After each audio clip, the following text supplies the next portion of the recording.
Hi friends, this is RP. So it was 1st April 2025 financial year starting day. Heavy minus లో close అయింది Nifty 23,165 దగ్గర Nifty close అయింది 353 points minus లో. Bank Nifty కూడా 737 points minus లో close అయింది 1.43%, 50,827 దగ్గర క్లోజ్ అయింది. So all sectorial industries negative లో క్లోజ్ అయ్యాయి.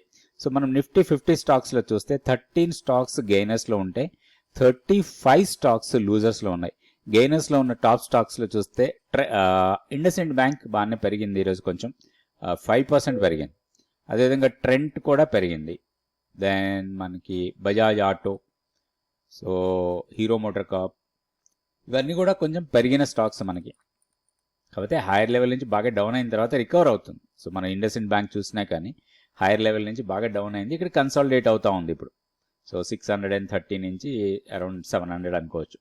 ఈ 70 పాయింట్స్ జోన్లో కన్సాలిడేట్ ఉంది. ఈరోజు 682 దగ్గర క్లోజ్ అయింది, ఈరోజు 5% పెరిగింది. అట్లనే ట్రెండ్ కూడా చూస్తే మనకి చార్ట్లో లోయర్ లెవెల్ నుంచి మంచిగానే రికవర్ అవుతుంది. 5,576 దగ్గర ఈరోజు క్లోజ్ అయింది. అండ్ ప్యాటర్న్ వైజ్గా చూస్తే కొంచెం బుల్లిష్ ప్యాటర్న్ లాగా కనపడతా ఉంది. అట్లనే బజాజ్ ఆటో కూడా ఈరోజు కొంచెం పాజిటివ్ మూమెంటం తీసుకుంది. గ్యాప్ డౌన్ ఓపెన్ అయిన తర్వాత గ్యాప్ మొత్తం ఫిల్ అయింది, హైయర్ లెవెల్కి వెళ్ళింది. హీరో మోటార్ కార్ప్, తర్వాత HDFC life, Adani enterprises, doctor Reddy, ఇవన్నీ కూడా కొంచెం పాజిటివ్గా క్లోజ్ అయ్యాయి ఈరోజు. బట్ ఓవరాల్గా సెంటిమెంట్ నెగిటివ్గానే కనపడుతుంది మార్కెట్కి. లూజర్స్లో టాప్లో ఉంది హెచ్సిఎల్ టెక్. సో ఐటీ స్టాక్స్లో ఈరోజు కూడా హెవీ సెల్లింగ్ ప్రెజరే చూసాం. సో తర్వాత బజాజ్ ఫిన్సర్వ్ హైయర్ లెవెల్ నుంచి ఫాల్ అవుతుంది. బజాజ్ ఫిన్సర్వ్ ఇక్కడ చార్ట్ వైజ్గా చూస్తే మాత్రం బాగా బేరిష్గా కనపడుతుంది. సో హైయర్ లెవెల్లో బాగా స్ట్రాంగ్ రెసిస్టెన్స్ ఫేస్ చేసింది 2010 దగ్గర, అక్కడి నుంచి ఫాలో అవుతూ ఉంది. ఇది ఫర్దర్గా కొంచెం ఫాలో అయ్యే ఛాన్సెస్ కనపడుతున్నాయి చార్ట్ వైజ్గా చూసినప్పుడు. తర్వాత హెచ్డిఎఫ్సి బ్యాంక్ కూడా కొంత ప్రాఫిట్ బుకింగ్ జరిగింది హైయర్ లెవెల్లో. బీఈఎల్ కూడా last month gain, excellent gain ఉంది. మంత్ మొత్తంలో స్ట్రాంగ్ ర్యాలీ చూసాం బీఈఎల్లో. ఈరోజు కొంత వీక్నెస్ కనపడింది. తర్వాత శ్రీరామ్ ఫైనాన్స్ కూడా వీక్నెస్ ఉంది. తర్వాత ఇన్ఫోసిస్, బజాజ్ ఫైనాన్స్, దెన్ హీరో, హిండాల్కో, టైటాన్, వీటన్నిటిలో కూడా సెల్లింగ్ ప్రెషర్ కనపడుతూ ఉంది. ఓవరాల్గా మార్కెట్ సెంటిమెంట్ మాత్రం బాగా వీక్గానే ఉంది ఈరోజు. అట్లనే మనం బ్యాంక్ నిఫ్టీ స్టాక్స్లో చూస్తే బ్యాంక్ నిఫ్టీ మనకి 50,827 దగ్గర క్లోజ్ అయింది. సో 6 స్టాక్స్ పాజిటివ్ ఉంటే 6 స్టాక్స్ నెగిటివ్లో క్లోజ్ అయ్యాయి. పాజిటివ్లో ఉన్నది IndusInd Bank, IDFC First Bank, Canara Bank, Punjab National Bank, తర్వాత State Bank of India. State Bank of India last 4-5 days నుంచి ఇక్కడ కన్సాలిడేట్ అవుతూ ఉంది. అయితే ఇక్కడ కొంచెం రెసిస్టెన్స్ పాయింట్ దగ్గర కన్సాలిడేట్ అవుతుంది, మనం కొంచెం కాషియస్ అప్రోచ్ ఉండాలి. అదేవిధంగా పంజాబ్ నేషనల్ బ్యాంక్ కూడా ఈరోజు పెరిగింది, కాకపోతే హైయర్ లెవెల్లో సెల్లింగ్ ప్రెషర్ రావచ్చు దీంట్లో కూడా. ఎందుకంటే ఇక్కడ రెసిస్టెన్స్ పాయింట్, ఎప్పుడైతే రెసిస్టెన్స్ పాయింట్ దగ్గర కొంత కన్సాలిడేట్ అవుతుందో మనం కొంచెం కాషియస్ అప్రోచ్లో ఉండాలి. అట్లనే లూజర్స్లో 6 స్టాక్స్ ఉన్నాయి, దాంట్లో టాప్లో ఉంది హెచ్డిఎఫ్సి బ్యాంక్. ఇక్కడ హైయర్ లెవెల్లో సెల్లింగ్ ప్రెషర్, ఈరోజు హెవీ ప్రాఫిట్ బుకింగ్ అనుకోవచ్చు, ఎందుకంటే డీసెంట్ ర్యాలీ తర్వాత కరెక్షన్ ఇది. తర్వాత అట్లనే ఐసిఐసిఐ బ్యాంక్, ఇది కూడా హైయర్ లెవెల్ నుంచి కరెక్షన్ అవుతూ ఉంది. Axis bank, Kotak bank, AU bank, federal bank, ఇవన్నీ కూడా నెగిటివ్గానే క్లోజ్ అయ్యాయి. సో నిఫ్టీలో మనం ఒకసారి ఆప్షన్ చైన్ డేటా తీసుకుంటే మనకి స్ట్రాంగ్ సపోర్ట్ పాయింట్ కనబడుతుంది 23,000 దగ్గర. ఎందుకంటే ఇక్కడ హ్యూజ్ పుట్ రైటింగ్ ఉంది, కాల్స్ చాలా తక్కువ ఉన్నాయి, మనకి కాల్ రైటింగ్ చాలా తక్కువ ఉంది, పుట్ రైటింగ్ మాత్రం హెవీగా ఉంది. అట్లనే మనం పుట్ సైడ్కి వెళ్తే, కాల్ సైడ్ వెళ్తే కాల్ రైటింగ్ 23,300, 400 అండ్ 500, ఈ 3 స్ట్రైక్ ప్రైజుల్లో హెవీగా కాల్ రైటింగ్ జరిగింది. కాబట్టి ఇవి రెసిస్టెన్స్ పాయింట్స్ లాగా ఉండొచ్చు మనకి రాబోయే రోజుల్లో. ఇక్కడ మనకి వీక్లీ ఎక్స్పైరీ దగ్గరలోకి వస్తున్నాం మనం. సో కాబట్టి 23,300 అండ్ 23,000 ఈ 2 లెవెల్స్ని మనం జాగ్రత్తగా గమనించాలి. సో 23,300 స్ట్రాంగ్ రెసిస్టెన్స్ అనుకోవచ్చు, 23,000 స్ట్రాంగ్ సపోర్ట్ లాగా ఉండొచ్చు. మనం ఒకసారి నిఫ్టీ అండ్ బ్యాంక్ నిఫ్టీ రెండింటికి టెక్నికల్ చార్ట్స్ చూద్దాం. ఇది Nifty daily candle stick chart. So మన కీ లెవెల్ దగ్గరలో క్లోజ్ అయింది, ఆల్మోస్ట్ 23,165, కీ లెవెల్ 23,180. ప్రస్తుతానికి మనం ఇదే లెవెల్ మెయింటైన్ చేద్దాం. సో రేపు కూడా ఈ లెవెల్ కన్నా కింద క్లోజ్ అయితే మాత్రం వీక్నెస్ కంటిన్యూ కావచ్చు.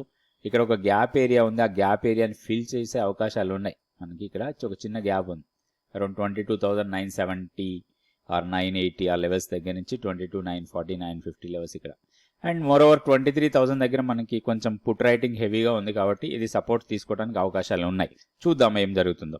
సో ఇన్ కేస్ ఇది కూడా ఫెయిల్ అయితే మాత్రం 23,680 వరకు డౌన్ సైడ్కి రావచ్చు. హైయర్ లెవెల్లో ఇంతకుముందు మనం సపోర్ట్ అనుకున్న పాయింట్ ఇప్పుడు రెసిస్టెన్స్ లాగా పనిచేస్తుంది 23,380. సో ఒకసారి మనం ఇంట్రాడే ప్లాన్ కూడా చూద్దాం నిఫ్టీకి. ఇది 5 minutes క్యాండిల్స్టిక్ చార్ట్ నిఫ్టీకి. ఇది మనం నిన్న అనుకున్న లెవెల్స్. సో ఈ జోన్లో మనం ట్రేడ్ వద్దనుకున్నాం, ఈ జోన్ని బ్రేక్ చేస్తే షార్టింగ్ ఎంట్రీ మన కోసం. సో ఈ షార్టింగ్ ఎంట్రీ ఆల్మోస్ట్ మనకి ఈ లెవెల్ దగ్గర మనం ప్రాఫిట్ బుకింగ్ చేసుకునే వాళ్ళం ఇన్ కేస్ ఇంట్రాడే ట్రేడ్ చేస్తే. 23,530ని బ్రేక్ అయ్యి కిందకి వస్తే మనం షార్ట్ అనుకున్నాం, అక్కడి నుంచి బాగానే డౌన్ వెళ్ళిపోయింది, చాలా డౌన్ అయిపోయింది. సో మనకి ఇప్పుడు రేపటికి లెవెల్స్ తీసుకుందాం. ఈ జోన్ మారుతుంది మనకి.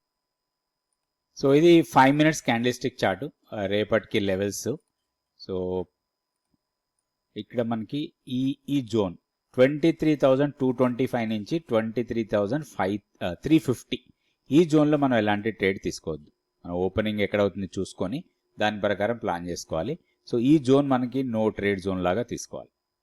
సో ఈ జోన్లో మనం ఎలాంటి ట్రేడ్ తీసుకోవద్దు, జోన్ బ్రేక్అవుట్ కోసం చూడాలి.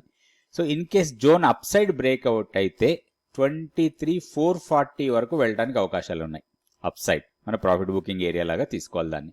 నెక్స్ట్ మనం డౌన్ సైడ్ ఇన్ కేస్ ఈ జోన్ని బ్రేక్ చేసి కిందకు వస్తే 23,015 23,015 అది మన ప్రాఫిట్ బుకింగ్ ఏరియా లాగా తీసుకోవచ్చు నిఫ్టీకి. ఈ సింపుల్గా ఒక 4 లెవెల్స్ మనం నోట్ చేసుకోవాలి. 23,225 23,350 ఇది మనకి రెసిస్టెన్స్, ఈ zone no trade zone. So zone breakout కోసం మనం ప్లాన్ చేసుకోవాలి. అప్ సైడ్ బ్రేక్అవుట్ చేస్తే 23,440 మన టార్గెట్ లాగా తీసుకోవాలి.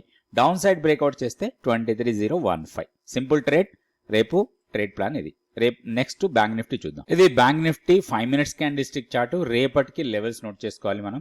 సో రేపటికి లెవెల్స్ 50,955 అండ్ 51,215 ఈ జోన్ నో ట్రేడ్ జోన్ మనకి. సో జోన్ బ్రేక్అవుట్ ట్రేడ్ చేసినప్పుడు అప్ సైడ్ బ్రేక్అవుట్ చేస్తే 51,425 ఫస్ట్ రెసిస్టెన్స్ లాగా ఉంటుంది, తర్వాత 51,480 ఇవి రెండు రెసిస్టెన్స్ పాయింట్స్ లాగా ఉంటాయి. ఇక్కడ మనం ప్రాఫిట్ బుకింగ్ చేసుకోవచ్చు ఇన్ కేస్ జోన్ని బ్రేక్ చేసి పైకి వెళ్ళి బుల్లిష్ క్యాండిల్ వస్తే మనం లాంగ్ ఎంట్రీ తీసుకుంటే. అదే డౌన్ సైడ్ బ్రేక్అవుట్ చేస్తే మాత్రం 50,485 వరకు డౌన్ సైడ్కి రావచ్చు, ఇక్కడ మనం ప్రాఫిట్ బుకింగ్ చేసేసుకోవచ్చు. ఇది simple trade. So levels note చేసుకొని లెవెల్స్ ప్రకారం మనం ట్రేడ్ చేసుకోవచ్చు బ్యాంక్ నిఫ్టీలో. బ్యాంక్ నిఫ్టీకి పొజిషనల్ గా లెవెల్స్ ఎలా ఉన్నాయో కూడా ఒకసారి చూద్దాం. Bank Nifty daily candlestick chart. So hire లెవెల్లో బాగానే సెల్లింగ్ ప్రెజర్ వచ్చింది. ఇప్పుడు మనకి హైయర్ లెవెల్లో resistance point, first resistance 50,965 and down సైడ్లో మనకి సపోర్ట్ కొంచెం దూరంలోనే ఉంది మనకి. ఇప్పుడు ఇమీడియట్ సపోర్ట్ అయితే కనబడట్లేదు. సో ఇమీడియట్గా మనకి 49,980 ఆర్ 50,000 50,827 దగ్గర క్లోజ్ అయింది.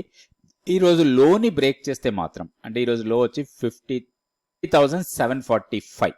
సో 740 50,740ని బ్రేక్ చేస్తే 50,000 వరకు డౌన్ సైడ్కి రావచ్చు. 49,980 మన కీ లెవెల్ కన్నా పైనే ఉన్నాం ఇప్పుడు, కానీ కీ లెవెల్ని బ్రేక్ చేయొచ్చు ఇన్ కేస్ ఈరోజు లోని బ్రేక్ చేస్తే. ఇక్కడ మనం చూడాల్సింది హైయర్ లెవెల్లో సెల్లింగ్ ప్రెషర్ స్ట్రాంగ్ ఉండే అవకాశాలు ఉన్నాయి. 50,960 తర్వాత 51,425 ఈ రెండు లెవెల్స్ని జాగ్రత్తగా గమనించాలి. హైయర్ లెవెల్లో మేబీ 51,425 దగ్గర మళ్ళీ సెల్లింగ్ ప్రెషర్ హెవీగానే రావచ్చు. మనకు ఇక్కడికి వస్తే మాత్రం ఒక ఆపర్చునిటీ షార్ట్ ఎంట్రీకి ప్లాన్ చేసుకోవడానికి. ఇది బ్యాంక్ నిఫ్టీ లెవెల్స్. ఒకసారి మనం స్టాక్ ఫ్యూచర్స్ యాక్టివిటీ. స్టాక్ ఫ్యూచర్స్లో లాంగ్స్ బిల్డ్ అవుతున్న స్టాక్స్ 51 ఉంటే షార్ట్స్ బిల్డ్ అవుతున్న స్టాక్స్ 123 ఉన్నాయి. సో ఎక్కువ షార్టింగే జరుగుతూ ఉంది. Hindustan Aeronautics, Tata technology services, తర్వాత Delhivery, Deepak nitrite, HDFC life, ICICI Pru వీటిలో లాంగ్స్ బిల్డ్ అవుతూ ఉంటే షార్ట్స్ బిల్డ్ అవుతున్న వాటిలో టాప్లో ఉంది Punjab PNB housing, Hindustan zinc, Inox wind, Voltas, fin Nifty, BEL, Dabur, Lupin, M&M finance, SCL tech వీటన్నిటిలో కూడా కొంత షార్ట్స్ బిల్డ్ అవుతున్నాయి. ఓపెన్ ఇంట్రెస్ట్ పెరుగుతూ ప్రైస్ డౌన్ అవుతూ ఉన్నాయి. వీటిలో కొంచెం మనం కాషియస్ అప్రోచ్తోనే ఉండాలి.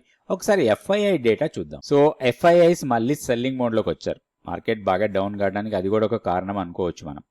ఎఫ్ఐఐస్ 4,352 crores, ఇది ఫ్రైడే సెల్లింగ్. ఈ రోజు కూడా సెల్లింగే ఉంటుంది, అంటే లాస్ట్ కొన్ని రోజులు బాయింగ్ తర్వాత మళ్ళీ సెల్లింగ్ కనపడతా ఉంది. సో కొంచెం కాషియస్ అప్రోచ్ ఉండాలి మనం మార్కెట్లో. ఓవరాల్గా కొంచెం సెంటిమెంట్ వీక్ అయ్యే అవకాశాలు కనబడుతున్నాయి. కాషియస్ అప్రోచ్, స్ట్రిక్ట్గా స్టాప్ లాస్ పెట్టుకొని మనం ట్రేడ్స్ తీసుకోవాలి. Thank you so much for watching this video.